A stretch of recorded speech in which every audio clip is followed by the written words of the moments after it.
Hey there, students. Mr. Carlson here. Obviously, we have our rough draft done. One through the first through six paragraphs are done, but there's still a little more work we need to do.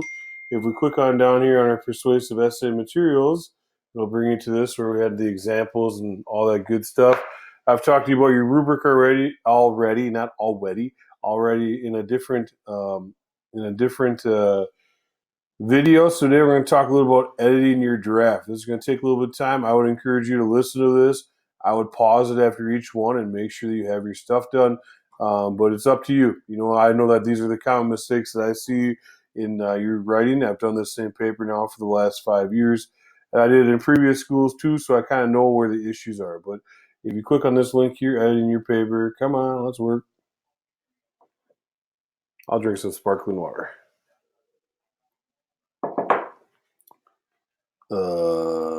We're on a break here. It's an intermission. I'll tell you a joke.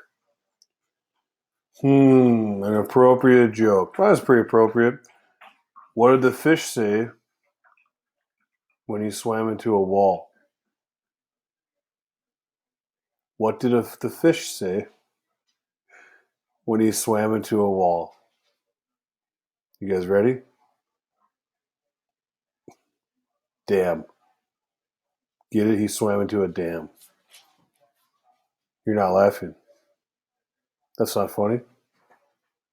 I thought it was funny. All right, so first of all, is my format correct? 12 point, Times New Roman, double space. You got to have your name, my name, English 9, 30 April 2020 on there. Your title needs to be centered. All of your paragraphs are indented. All those things go along there. So, and then of course at the end, I talked about your works cited page. I'll talk about that at the end. But that's it. Do I have a creative and witty title? I've kind of told you whether your title is good or not. If I wrote in your comments, you need to make a wittier title, you should do that because I can pretty much guarantee you'll lose points if you don't get that done. Your hook needs to be appealing. 95% of Americans of society need to say yes to that. If your hook is like, do you like chicken? Well, there's going to be 40% people that don't really care for it, or whatever that number is. Maybe I'm off on my statistics. I have not done any research on how many people in America like chicken. Have I listed my reasons in my introduction without sounding like a machine? If you look at my essay that I wrote, it's minimal requirements, right?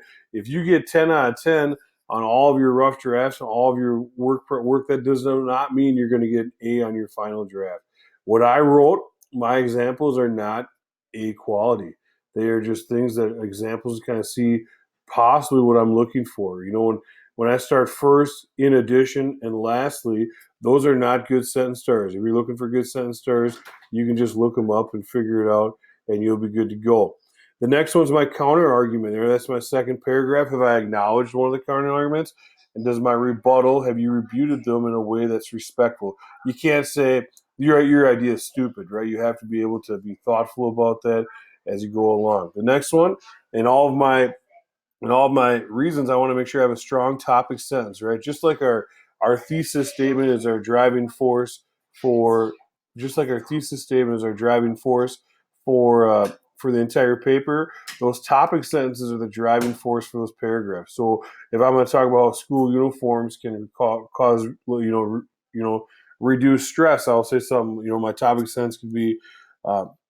Stress is a major factor that high schoolers face, and school uniforms can decrease that.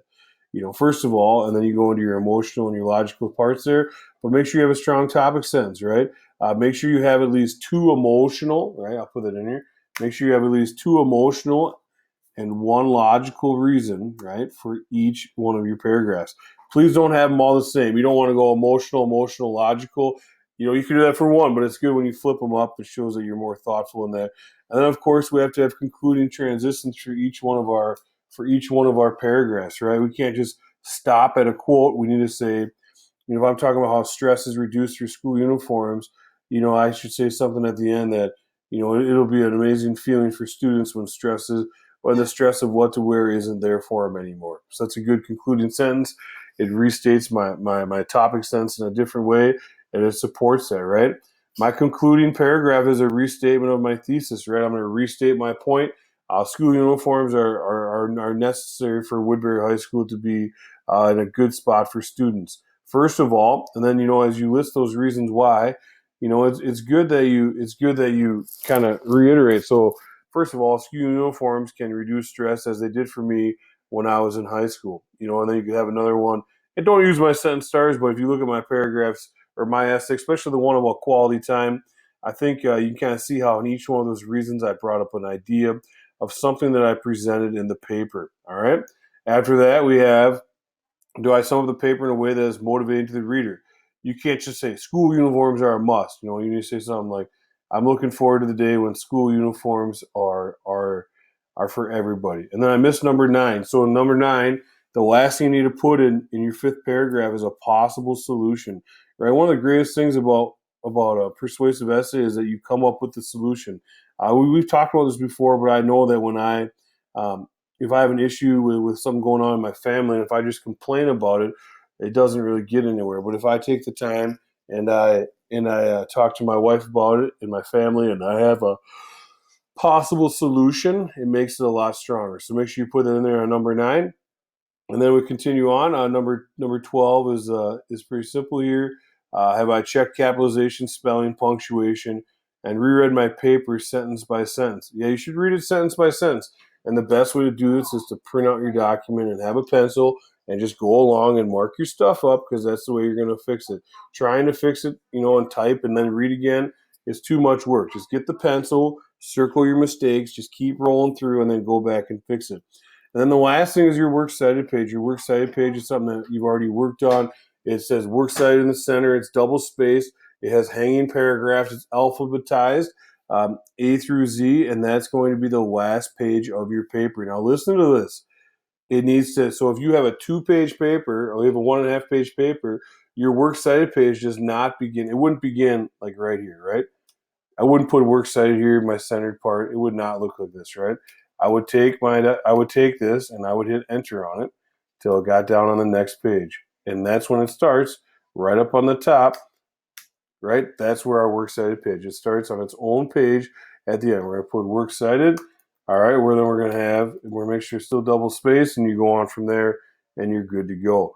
So please take a look at those things, and it's a great thing to check into. My quotations about what your quotes need to look like. Obviously, I've already spent time on that, so I did not put it in here again. But when we talk about a logical reason, we're thinking about the quotations, right? Did I watch the video? I'll put that in here. All right, that looks good.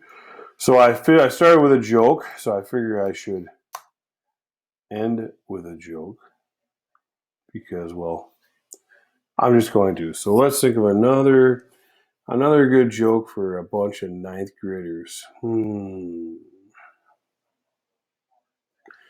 Okay, here's one.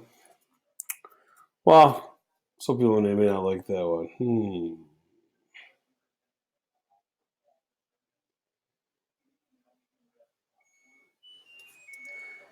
Should I give you a dumb joke that my kids tell me? Okay. Knock, knock. Who's there? Boo. Boo-hoo. What are you so afraid of? It's just a knock, knock joke. All right, guys. I hope I made you dumber by telling you that second joke. Anyways, have a great day. I'll talk to you later. Bye.